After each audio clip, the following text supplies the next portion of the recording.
नमस्कार दोस्तों।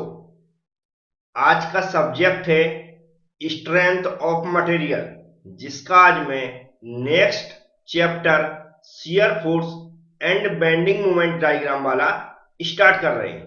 बहुत ही इंपॉर्टेंट चैप्टर है। लगभग 15 से 20 नंबर के क्वेश्चन इस चैप्टर से पूछे जाते हैं। आज मैं इसकी थ्योरी कंप्लीट करवाऊंगा और नेक्स्ट लेक्चर से इसकी न्यूमेरिकल प्रॉब्लम सॉल्व करवाऊंगा। आज मैं थ्योरी में समझाऊंगा जैसे बीम क्या होती है और वह कितने टाइप्स की होती है, लोड कितने टाइप्स के लगते हैं, shear force and bending moment को कैसे डिफाइन किया जाता है, पॉइंट ऑफ कॉन्ट्राफ्लेक्शन क्या होता है। इस सब कुछ आज मैं समझाने वाला हूं। यदि आप हमारे YouTube चैनल पर देख रहे हैं तो चैनल को सब्सक्राइब कर लें, बेल आइकन पर क्लिक कर लें, जिससे कि आने वाले ऐसे ही वीडियो की नोटिफिकेशन आपके पास पहुंच सके। और आप हमारी एबी क्लासेस एप्लीकेशन को डाउनलोड कर सकते हैं। डिस्क्रिप्शन बॉक्स में मैंने पहले वीडियो की लिंक दी है, उस वीडियो को आप देखेंगे तो एप्लीकेशन के बारे में सब कुछ समझ में आ जाएगा।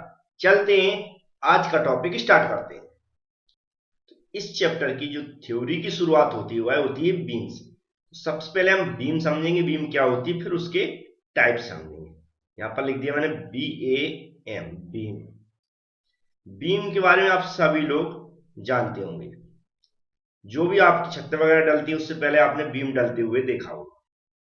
तो छत से पहले जो बीम डलती है और एक हमारा क्या ढांचा टाइप का बन जाता, क्या बन जाता, ढांचा टाइप का बन जाता, जिसे हम बोलते हैं स्ट्रक्चरल मेंबर। उसका काम क्या होता है, लोड को बियर करना, मतलब उस पर लोड लगेगा तो लोड को सहन करेगी। तो एक मान लिया मैंने एग्जांपल, अगर मैं मान लेता हूं कि इस तरह की कोई बीम है। अब उस पर हम क्या छत डालते हैं या फिर कोई आधार लोड लग रहा है किस पे, तो हम इस पे देखते हैं कि इस तरह के जो लोड लगे हैं ये किस टाइप का लोड बियर करती है, वर्टिकल लोड बियर करती है। कौन सा, वर्टिकल लोड। तो कौन सा लोड रेस्ट करती है, वर्टिकल। दूसरा, अब ये वर्टिकल लोड लग रहा है, हमने मान लिया कि ये क्या होते, दोनों एंड मान लो फिक्स है। तो क्या होता, कई बार क्या होता है, यहां पर दिख रहा है तो यहां से शियर ऑफ भी हो सकती है। तो शियर फोर्स के कारण क्या होता है, शियर ऑफ भी हो सकती है। तो एक और इसमें जो रेस्ट करती है वो शियर फोर्स को भी क्या करती, रेजिस्ट करती है। इसको शियर फोर्स, शियर फोर्स। अब शियर फोर्स के अलावा जब ये लोड दिख रहा है आपको इस तरह के ऊपर से नीचे को लग रहा है, तो ये झुक भी सकती है इस तरह की, इस तरह, मतलब जो ओरिजिनल पोजीशन है उससे इस तरह की झुक सकती है। जब ये झुकेगी तो यहाँ पर कौन सा स्ट्रेस को जो स्ट्रेस जनरेट होगा, बेंडिंग स्ट्रेस, मतलब बेंडिंग मूवमेंट को भी ये रेजिस्ट करती है। तो यहाँ पर कौन सी मूवमेंट को रेजिस्ट करती है, बेंडिंग मूवमेंट।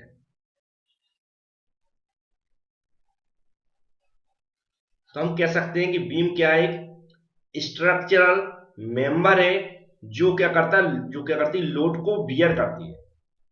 और जो लोड की कंडीशन रहती है इसमें हम वर्टिकल लोड बियर करती है और शियर फोर्स और बेंडिंग मोमेंट। तो इस टाइप की क्या होती है, बीम होती है। अब जो बीम नॉर्मल डेफिनेशन बीम की होती है जैसे मैंने बता दिया। अब बीम क्या होती है, डिफरेंट टाइप्स की होती है। जो मुझे जो shear force and bending moment diagram पढ़ना है उसके लिए बहुत ही इंपॉर्टेंट है कि हमें सभी टाइप्स की बीम आनी चाहिए, जिससे जो इन पर प्रॉब्लम्स पूछी जाएंगी उसमें हम उसको डायग्राम को बना सकें और हम सही से क्वेश्चन को सॉल्व कर सकें।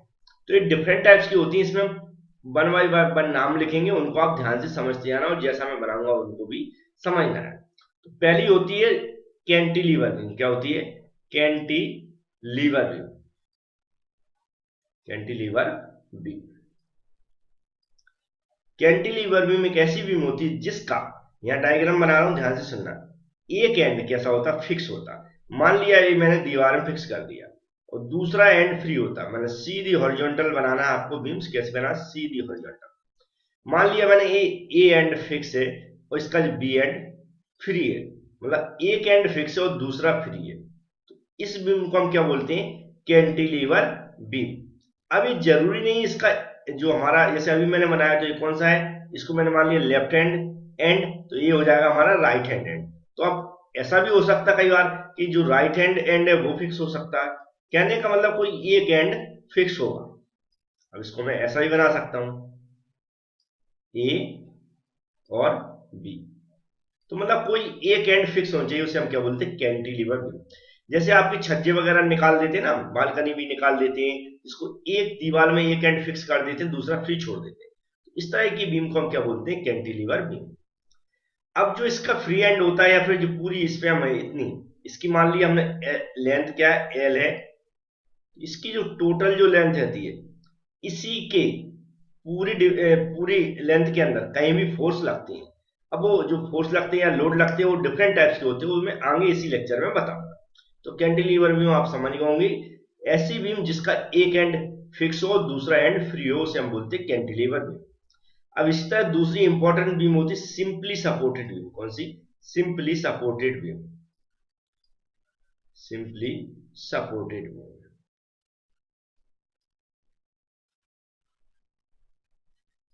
Supported beam. अब सिंपली सपोर्टेड बीम को समझें। सिंपली सपोर्टेड बीम एक ऐसी बीम होती है जिसके दोनों एंडों पे क्या सपोर्ट लगे रहते हैं।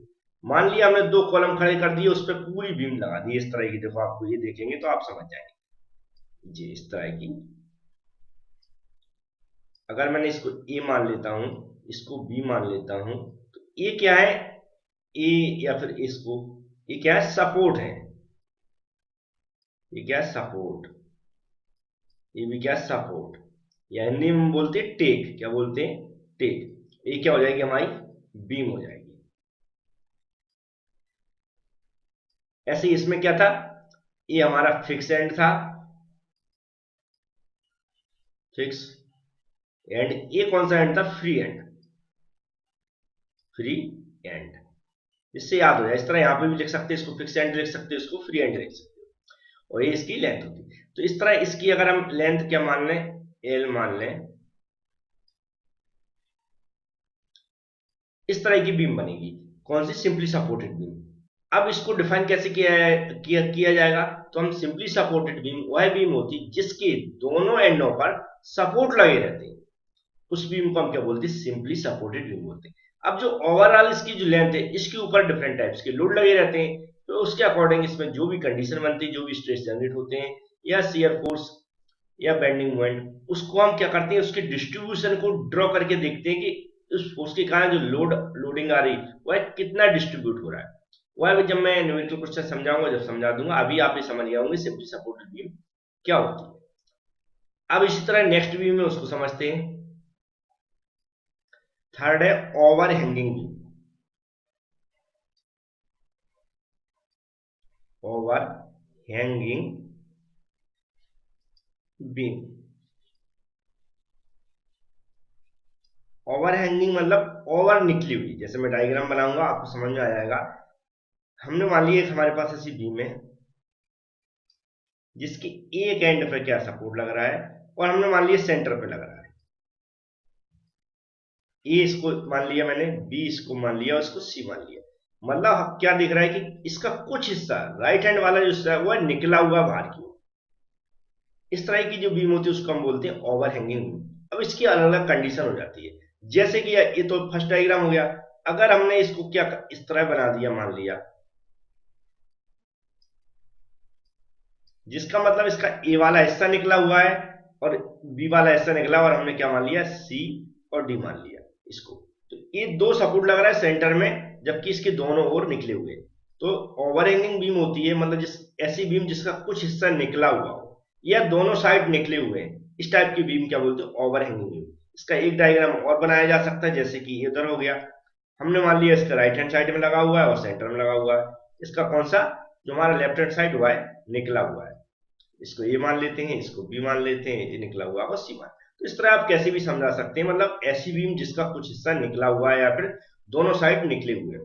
या फिर ऐसा लग सकते हैं, ओवरहैंगिंग वह बीम होती है जिसका लेफ्ट हैंड साइड या फिर राइट हैंड साइड या दोनों साइड निकले हों, वह बीम क्या कहलाती है, ओवरहैंगिंग बीम। अब इस तरह नेक्स्ट जो बीम होती है वह होती है, उसको बोलते हैं फिक्स्ड बीम। कौन से नंबर की, फोर्थ टाइप। क्या बोल देंगे, fixed, FIXED, fixed beam. Fixed beam मतलब होता है जिसके दोनों एंड कैसे हो, फिक्स हो। इस तरह के। कई बार देखते हैं हम लोग कॉलम खड़े नहीं करते हैं, और अगर थोड़ी दूरी पर दो दीवारें बनी हुई हैं तो उसमें क्या करते हैं, हम बीम को दोनों तरफ फिक्स कर देते हैं, जिससे हमें सपोर्ट लगाने की जरूरत नहीं पड़ती। ऐसी बीम क्या कहलाती है, फिक्स बीम कहलाती है, जिसके दोनों एंड कैसे हो, फिक्स हो, दीवार में वॉल में लगे हो। ऐसी बीम क्या कहलाती है, फिक्स बीम कहलाती है। नेक्स्ट होती है कंटिन्यूअस बीम। ठीक, कंटिन्यूअस बीम। कंटिन्यूअस का बीम का नॉर्मल एग्जांपल होते हैं, अगर दो से अधिक सपोर्ट लगे हो तो उसे कंटिन्यूअस बीम बोलते हैं। जैसे मैं यहां पर बना रहा हूं, ध्यान से देखें। एक सपोर्ट तो हमने बताया सिंपली सपोर्टेड में दोनों एंड पे सपोर्ट लगे हो, सिंपली सपोर्टेड बोलते हैं। अगर इसमें हमने एक और सपोर्ट लगा दिया, ए बी सी, हमने क्या किया, इसमें एक और सेंटर में सपोर्ट लगा दिया, तो क्या हो गया, ये कौन सी बीम हो गई, कंटिन्यूअस बीम। और भी ऐसे बना सकते हैं, इसमें एक और भी सपोर्ट लगा सकते हैं हम, 1 2 3 4, ए बी सी डी। ए कौन सी बीम है, कंटिन्यूअस बीम, जिसमें दो से अधिक सपोर्ट लग रहे हो, ऐसी बीम क्या कहलाती है, कंटिन्यूअस बीम। तो ये कुछ डिफरेंट टाइप्स की बीम थी, जिसमें सबसे ज्यादा आप देखेंगे क्वेश्चन आपको एक तो कैंटिलीवर बीम पूछे आएंगे। कौन से क्वेश्चन, कैंटिलीवर बीम हमें याद रखना है, जिसका एक एंड फिक्स रहता है, दूसरा फ्री रहता है, दूसरा सिंपली सपोर्टेड बीम, और तीसरा ओवरहैंगिंग बीम। इन तीन बीमों पे न्यूमेरिकल क्वेश्चन पूछे जाते हैं, तो तीनों बीमों के डायग्राम हमें याद रखना है। लेफ्ट हैंड पे फिक्स हो सकता है, राइट हैंड पे फिक्स हो सकता है, कौन सी, cantilever beam. Simply supported beam में दो सपोर्ट लगे रहते हैं, तो सपोर्ट लगा के हमें सबसे पहले बीम बनाना है, फिर उस पर लोड लगाना है। तो अब लोड भी हमें समझना पड़ेगा कि लोड कितने टाइप्स के होते हैं। अब नेक्स्ट हम इसी में अभी समझने वाले हैं डिफरेंट टाइप्स के लोड। अब पढ़ेंगे टाइप्स ऑफ लोड, इनको भी ध्यान से समझना, क्योंकि हमें ये भी समझ में आएंगे तभी हम क्या होंगे, पूरी जो भी shear force and bending moment diagram का चैप्टर है उसको सॉल्व कर पाएंगे। टाइप्स ऑफ लोड, किस पे, बीम पे लगने वाले, याद रखना है। तो जो बीम पे जो लोड लगते हैं, और बीम की क्या होती है, जो लेंथ होती है, मतलब लॉन्जिट्यूडिनल एक्सिस भी होती है इसकी। तो लॉन्जिट्यूडिनल एक्सिस के कैसे लोड एक्ट होते हैं, परपेंडिकुलर डायरेक्शन में। कैसे, वर्टिकल डायरेक्शन में। समझ गए होंगे परपेंडिकुलर वर्टिकल क्या होती है। अगर मान लीजिए बीम है इस तरह की, तो इसके किस डायरेक्शन में, इस डायरेक्शन में लोड एक्ट होगा। तो इतना समझ गए होंगे कि जो लोड होते हैं वह कैसे होते हैं, लॉन्जिट्यूडिनल एक्सिस के परपेंडिकुलर डायरेक्शन में किसी बीम पर लोड एक्ट होते हैं, और इस आधार पर डिफरेंट टाइप्स के होते हैं। इसमें पहला जो होता है पॉइंट लोड, कौन सा होता है, पॉइंट लोड, पॉइंट लोड। अब डिफरेंट टाइप्स की बीम होती है, सभी बीम का हम एग्जांपल लेके समझेंगे। जैसे मान लिया मैंने, मेरे पास कैंटिलीवर बीम है, कौन सी है, कैंटिलीवर बीम है। अगर इस पर पॉइंट लोड लग रहा है, तो मान लिए इसको क्या बोलते हैं, पॉइंट लोड बोलते हैं। इसकी यूनिट क्या होती है, किलो न्यूटन या फिर और न्यूटन। इधर भी किलो न्यूटन हो सकती है या फिर न्यूटन हो सकती है। अब ये देखते हैं, जो पॉइंट लोड वाई लोड होता है, जो किसी एक पॉइंट पर एक्ट होते हैं। जैसे कि ये मान लिया एक पॉइंट है, उस पर एक्ट हो रहा है, ये पॉइंट मान लिया इस पे एक्ट हो रहा है, और इसकी जो इंटेंसिटी रहती है वह बहुत कम जगह पर रहती है। जैसे कि यहाँ पर लग रहा है तो इतनी आसपास से भी इतनी जगह पे इंटेंसिटी रहेगी इसकी पॉइंट लोड की। पॉइंट लोड किसी एक पॉइंट पर एक्ट होते हैं, और उनकी जो इंटेंसिटी होती है वह बहुत कम जगह में रहती है। इस तरह अगर मान लो कोई सिंपली सपोर्टेड बीम है, इसके दोनों एंडों पर क्या लग रहा है, सपोर्ट लग रहा है, तो पॉइंट लोड कैसे लगेंगे, इस तरह की। ये सब क्या कहलाएंगे, पॉइंट लोड, जो किसी एक पॉइंट पे एक्ट हो रहे हैं। याद रखें, सीधा वर्टिकल डायरेक्शन। कैसी डायरेक्शन, कैसी, वर्टिकल। अगर कोई लोड किसी एंगल पे लग रहा है, तो भी हम जब सॉल्व करेंगे तो उसको कैसा रिजॉल्व कर लेंगे, वर्टिकल डायरेक्शन।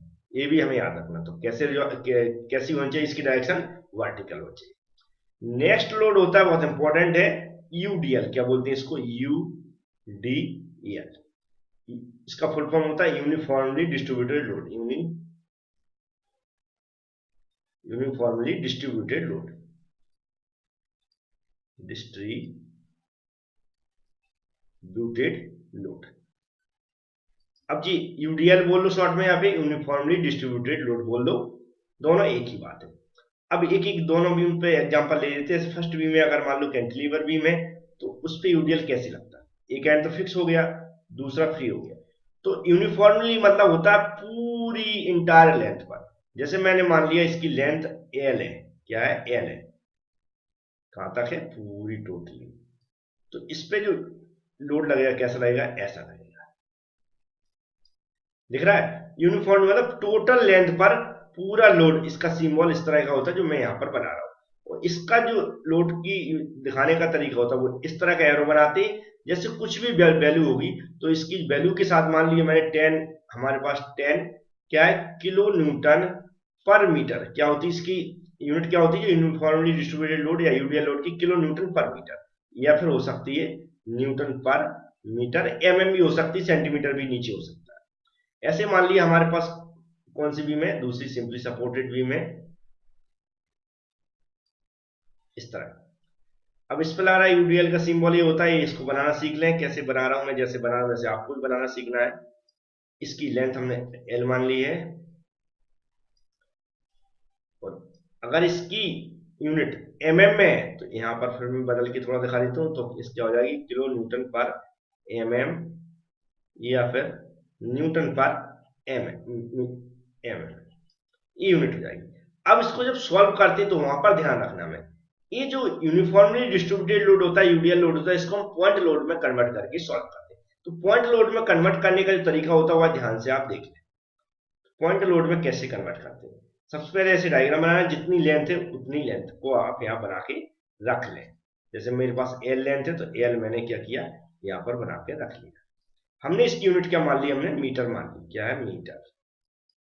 तो जब भी इसका यूडीएल लोड को हम पॉइंट लोड में कन्वर्ट करते तो ऐसा मानते हैं जितनी जगह में ये जो हमारा यूडीएल लोड लग रहा है वह सेंटर में एक्ट मानते हैं। तो इसको हमने मान लिया यूडीएल कहां लगा दिया, हमने सेंटर में लगा दिया।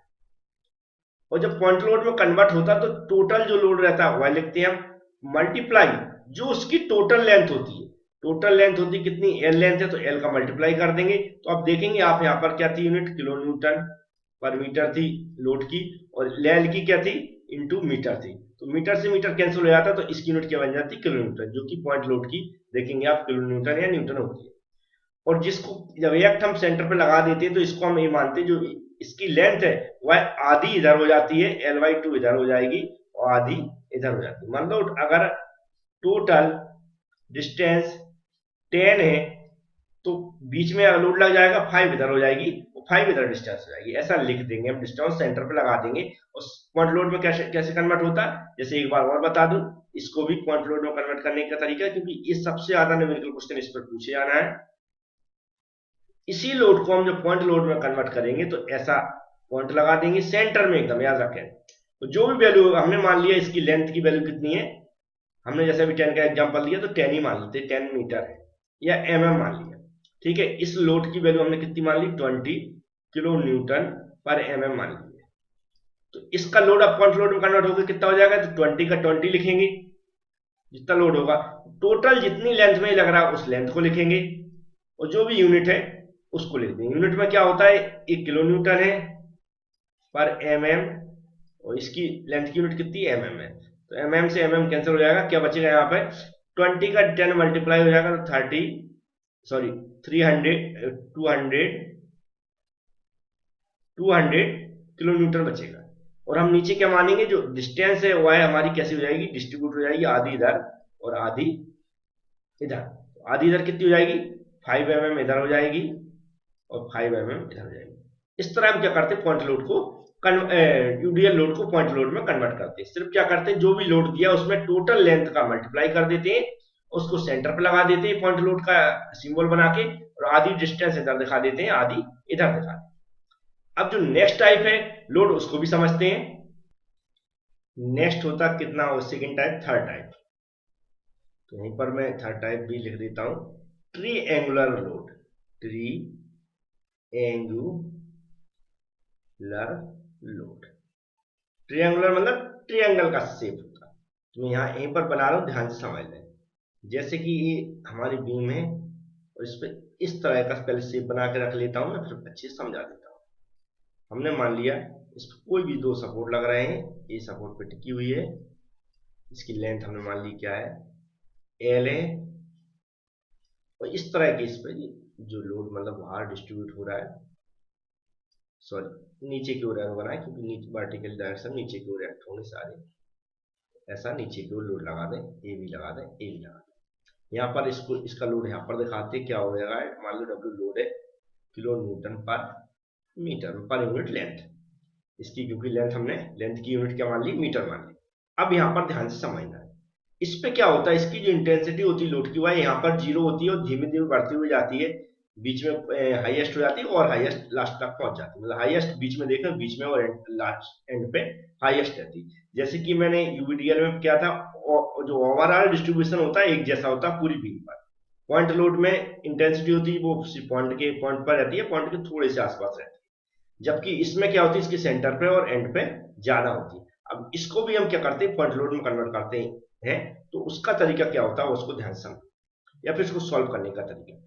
ये जो लोड है, इसमें हम क्या करते हैं, जो लोड निकालते हैं पॉइंट लोड में कन्वर्ट करने के, तो टोटल क्या निकाल देते हैं, जो भी ट्रायंगल का एरिया होता है इस एरिया से हम क्या करते हैं, निकालते हैं। तो एरिया कैसे निकालते हैं, 1/2 तो एरिया होता है, ये इनटू, अब ये लेंथ होती तो लेंथ हम कर लेंगे, इसकी जो चौड़ाई है यहां से यहां तक की, हम क्या मान के चलते, जो लोड दिया डबल इनटू। इस तरह हम क्या कर देंगे, इसको पॉइंट लोड में कन्वर्ट करेंगे। पॉइंट लोड में कन्वर्ट करेंगे तो इसका जो डिस्ट्रीब्यूशन होता है वह याद रखें, इधर की साइड होता है 2l, कितना होता है 2l/3, जबकि इधर की साइड इतना हो गया, जबकि इधर की साइड होगा वह होता है l/3। इस तरह डिस्ट्रीब्यूशन होता है। तो ये डिस्ट्रीब्यूशन समझिए, क्या समझिए हम, जिसका पॉइंट लोड में कन्वर्ट करेंगे 1/2 इंटू एल, और जो लोड दिया रहेगा यहाँ पर एल हो जाएगा। इसके बाद जो डिस्ट्रीब्यूशन हो जाएगा वो इधर की साइड, लेफ्ट हैंड साइड देखेंगे तो 2l/3 हो जाएगा, और राइट हैंड साइड देखेंगे तो l/3 हो जाएगा, जहां पर भी हम इसको लोड को एक्ट करेंगे। तो ये क्या थे, डिफरेंट टाइप्स के लोड थे, बीम भी हो गए, लोड्स भी हो गए। अब हम शियर फोर्स और बेंडिंग मोमेंट को कैसे डिफाइन किया जाता है उसको समझते हैं। तो हम किसकी बात कर रहे हैं, शियर फोर्स की। याद रखें, हम बीम में शियर फोर्स को कैसे फाइंड आउट करते हैं यही, और कैसे उसके साइन लेंगे, सब कुछ सीख जाएंगे। शियर फोर्स, शियर फोर्स होता क्या, शियर फोर्स मतलब यहाँ पर वो डेफिनेशन हम पढ़ चुके हैं, उससे मतलब नहीं रखना। यहाँ पर शियर फोर्स कैसे निकालते हैं इससे मतलब, तो किसी भी बीम पर जितने भी वर्टिकल फोर्स लग रहे हैं, चाहे वो लेफ्ट हैंड साइड में लग रहा हो, चाहे राइट हैंड साइड में लग रहा हो, किसी भी सेक्शन की, उन सभी फोर्सेस का जो योग होता है वह क्या कहलाता है, या फिर एल्जेब्रिक सम बोलते हैं इंग्लिश में, वह क्या कहलाता है, शियर फोर्स। अब यहां पर एक बीम ले रहा हूं, उससे एग्जांपल से आप बहुत अच्छे समझ जाए। जैसे मैंने मान लिया एक बीम है, इस पे एक फोर्स लग रहा है आर ए, मान लिया मैंने इसको इसको आर बी मान लिया, ए एंड दे दिया मैंने, ए बी मान लिया। इस पे कुछ और ऊपर से फोर्स लग रहा है, वर्टिकल फोर्स। याद रखें, वर्टिकल फोर्स क्यों, देखो ए वर्टिकल हो गया, ए वर्टिकल हो गया, ऊपर सारे वर्टिकल लग रहे हैं। F1 मान लिया मैंने, और इसको F2 मान लिया, और इसको F3 मान लिया। अब इस सारी वर्टिकल, अगर कोई इंक्लाइंड फोर्स लग रहा है तो उसको हम रिजॉल्व करके वर्टिकल कर लेते हैं। यहाँ पर सिर्फ फोर्स की बात की जाती है, इसकी बात की जाती है फोर्स की, एस एफ ऐसा शियर फोर्स लिख देते हैं। इक्वल हम कैसे निकालते हैं, सारे फोर्सेस का योग। अब नीचे से भाई नेगेटिव ले रहा है, पॉजिटिव ले रहा है, ये हम अभी साइन करके बताएंगे, लेकिन इन सभी फोर्सेस का योग देखें हम। यहाँ पर अगर हम योग देखें, जैसे मान लिया एफ, अगर मैं अंदाज से अभी ले रहा हूँ F1 F2 प्लस F3, इनको ऊपर से लगने वाले हमने पॉजिटिव ले लिए, और नीचे से लगने वाले अगर मैंने RA और माइनस RB ऐसे नेगेटिव लेते, तो इसे बोलते हैं एल्जेब्रिक सम, कि उसमें नेगेटिव फोर्सेस भी आ गया, पॉजिटिव फोर्सेस भी आ गया, और नेगेटिव फोर्सेस भी आ गया, और सभी फोर्सेस का योग क्या सा लेते हैं, 0 कर देते हैं। इससे हम इससे फोर्सेस की वैल्यू निकाल लेते हैं। तो ये क्या होता है, शियर फोर्स। अब इसमें साइन कैसे लेते हैं इसको ध्यान से समझना है। क्या कि एक हमारे पास कोई बीम है, ध्यान से समझना, एक बीम है हमारे पास, इस कॉर्नर पर एक फोर्स लग रहा है और यहां पर एक फोर्स लग रहा है। हमने एक यहां पर सेक्शन मान लिया है, जिसके अबाउट हमें क्या करना है, जो भी शियर फोर्स निकालना है। तो यहां पर एक फोर्स लग रहा है, इसको हमने मान लिया F1, इसको मान लिया F। तो इसमें कौन सा नेगेटिव लेंगे, कौन सा पॉजिटिव, ध्यान से। इसको बोलते हैं सेक्शन। सेक्शन की इस तरफ इसको हम क्या बोलेंगे, लेफ्ट साइड। सेक्शन की इस तरफ इसको साइड को क्या बोलेंगे, राइट हैंड साइड बोल सकते हैं। राइट हैंड साइड लिख देता हूं, यहां भी राइट हैंड साइड लिख देता हूं, राइट हैंड साइड। तो जो सेक्शन है इसकी लेफ्ट हैंड साइड अगर नीचे से ऊपर की ओर फोर्स लग रहा है तो कैसा लेंगे हम इसको, पॉजिटिव लेंगे। कैसा लेंगे, पॉजिटिव। ऐसा ही अगर और सेक्शन के राइट साइड में ऊपर से नीचे की ओर लग रहा है तो हम क्या लेंगे, पॉजिटिव लेंगे। कैसा, सेक्शन में मान लिया इसके लेफ्ट हैंड साइड में नीचे से ऊपर की ओर वाला कैसा लेंगे, पॉजिटिव लेंगे, और ऊपर से नीचे की ओर वाला कैसे लेंगे, पॉजिटिव लेंगे। अब समझ में आया। अब इसके अपोजिट देखते हैं, इसके अपोजिट कैसा बनेगा सेक्शन, इसी को मैं बना देता हूं। इस सेक्शन है, सेक्शन की इस तरफ हमने देखा, हमने इस फोर्स को कैसा ऊपर से नीचे की ओर लगा दिया, ऊपर से नीचे की ओर लगा दिया, इस फोर्स को नीचे से ऊपर की ओर लगा दिया, दोनों फोर्स अपोजिट हो गए। तो अब सेक्शन के किस तरह में, लेफ्ट हैंड साइड में ऊपर से नीचे की ओर, ऊपर से नीचे की ओर लगने वाले फोर्स को हम कैसा लेते हैं, नेगेटिव लेते हैं। ऐसे ही ये कौन सा होगा, राइट हैंड साइड, सेक्शन के राइट हैंड साइड में नीचे से ऊपर की ओर लगने वाले फोर्स को कैसा लेते हैं, नेगेटिव लेते हैं। ये हमें याद रखना है। नहीं भी याद रखता तो चिंता, नहीं भी याद हो रहा है तो चिंता मत करें, हम जब भी इसके न्यूमेरिकल क्वेश्चन सॉल्व करवाएंगे तो आपको रटवा देंगे, बिल्कुल एक एक कंसेप्ट क्लियर करवा देंगे, ये आपको शियर फोर्स समझ में आ गया होगा। इसी तरह क्या होता है, बेंडिंग मूवमेंट। क्या होता है, बेंडिंग, लिख देता हूं मैं पूरा, सेकंड क्या है, बेंडिंग मूवमेंट। बेंडिंग मूवमेंट, सबसे पहले बेंडिंग मूवमेंट होता क्या, ये तो आपको पता होना चाहिए। बेंडिंग मूवमेंट होता force into perpendicular distance. Bending movement निकालना कैसे निकालते हैं हम, force into perpendicular distance. Perpendicular मतलब लंबा दूरी, perpendicular distance. Distance, perpendicular distance आप जानते होंगे, जैसे मान लो अगर ये बीम में हमारी, तो ये फोर्स लग रहा है, तो ये जो, अगर ये फोर्स लग रहा है F1 मान लिया, ये टोटल दूरी होगी, है क्या होगी, परपेंडिकुलर डिस्टेंस होगी।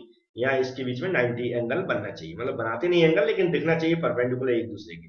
जैसे मान लो ये लोड लग रहा है, ये हमारी क्या है, परपेंडिकुलर डिस्टेंस है, इधर की देखेंगे तो इधर की ये क्या है, परपेंडिकुलर डिस्टेंस। अगर लोड ऐसा लग रहा है तो हमारी ये वाली क्या होगी, परपेंडिकुलर डिस्टेंस। तो ये फोर्स इनटू परपेंडिकुलर डिस्टेंस से हम क्या निकालते हैं, बेंडिंग मोमेंट। तो इसी तरह जैसे हमने शियर फोर्स को डिफाइन किया था, इस तरह ये भी होता है। ये जो टोटल बेंडिंग मोमेंट है, उनका एल्जेब्रिक सम क्या क्या होता है, वाइप स्वीम का बेंडिंग मोमेंट होगा। जैसे कि हमने ये एग्जांपल समझाया था, यहां पर भी हम एक एग्जांपल ले लेते हैं। ये बीम ले ली मैंने, एक यहां पर सेक्शन मान लिया, इसके अगर मान लो मैंने ए मान लिया, इसको बी मान लिया, इस सेक्शन सी के आउट हम कहला मूवमेंट ले रहा है, इधर से ए लेंगे, इधर से, तो इधर की इसकी परपेंडिकुलर डिस्टेंस होगी कुछ, इधर से इसकी भी कुछ परपेंडिकुलर डिस्टेंस होगी। हमने इसको मान लिया क्या, एल मान लिया, इसको हमने के मान लिया। तो इसका कोई भी साइन होगा, तो साइन जो भी होगा हम क्या करेंगे, बेंडिंग मूवमेंट निकालेंगे। तो क्या करेंगे, फोर्स लग रहा है, मान लो R1 लग रहा है, तो R1 हो जाएगा इंटू एल हो जाएगी। अब इधर से लग रहा है तो अपोजिट दूसरा साइन होगा, क्योंकि तो इसका क्या हो जाएगा, RB, अगर हम इसको RB मान लेते हैं और इंटू इसकी डिस्टेंस हमने के मान ली, तो यह इक्वल क्या हो जाएगा, 0 हो जाएगा। ये होता है एल्जेब्रिक सम, प्लस और माइनस सबका मिला के जो भी हम सम करते हैं वह क्या होता है, एल्जेब्रिक सम। तो ये क्या होता है, बेंडिंग मोमेंट। अब बेंडिंग मोमेंट के भी साइन होते हैं, तो बेंडिंग मोमेंट भी इसके अपोजिट साइन चलते हैं। अब इसके साइन है तो उसके साइन भी समझ लेते हैं अच्छे से। तो बेंडिंग मोमेंट की साइन समझ रहे हैं हम, ध्यान से समझने की कोशिश करें। तो यहाँ पर अगर कोई बीम मान लेते हैं, उसी तरह के हम लोग एग्जांपल लेते हैं, और यहाँ पर ऐसे मूवमेंट लग रहा है, ये मूवमेंट नहीं तो हमने मान लिया कि एक सेक्शन है यहाँ पर, इस तरह के फोर्स लग रहे हैं। फोर्स इसको कैसे, अभी फोर्स ऐसा एम मूवमेंट, जो भी मूवमेंट है ऐसा डालने की कोशिश करेंगे तो जो बीम नीचे की ओर झुकेगी, कुछ इस तरह की झुक सकती है। तो ये शेप बनता है, जो शेप देख रहा है, इसको हम क्या बोलते हैं, सैगिंग। क्या बोलते हैं, सैगिंग। इस तरह का शेप बनता है। और जब इस तरह का शेप बन रहा हो, जब मूवमेंट लग रहा हो किसी भी बीम पे, तो हम उसको कैसा लेते हैं, पॉजिटिव लेते हैं। कैसा लेते हैं, पॉजिटिव लेते हैं। इसी तरह इसके अपोजिट, अगर मान लिया जी ऊपर की ओर लग रहा था, ऐसा मूवमेंट लग रहा है, जैसे ऐसे, या फिर नीचे से ऐसे, नीचे जो फोर्स ऐसे लग रहा है, तो इसमें शेप कैसा बनता है, क्योंकि नीचे से ऊपर की ओर धक्का दे रहा है, ऊपर की ओर झुका रहा है, तो इसका शेप लगा इसके अपोजिट ऐसा बनता है, ऐसा बनता है। इस शेप को, जो इस शेप बनता है, इसको बोलते हैं हॉगिंग। हम क्या बोलते हैं? हॉगिंग। तो जब हॉगिंग जैसी आकृति जनरेट हो रही हो तो उसको हम कैसे लेते हैं? निगेटिव। कैसा लेते हैं? निगेटिव। जब सैगिंग जैसी आकृति जनरेट हो रही हो, जो मूवमेंट लग रहा है, तो पॉजिटिव लेते हैं, और इसको हम नेगेटिव लेते हैं। तो ये भी आपको समझ में आ गया होगा। अब एक पॉइंट और बचता है, पॉइंट ऑफ कॉन्ट्राफ्लेक्शन। तो मैं चाह रहा हूं उसमें मैं सेपरेट वीडियो बनाऊं, क्योंकि उस पर बहुत सारे क्वेश्चन पूछे जाते हैं, कई बार बाय से लेकर मतलब अलग तरह से उस पर क्वेश्चन बनते हैं। तो वो बहुत इंपॉर्टेंट क्वेश्चन है, तो उसमें मैं एक सेपरेट वीडियो बनाऊंगा। बहुत कम समय का होगा वो, लेकिन आपको एकदम क्लियर कर दूंगा। Thank you friends.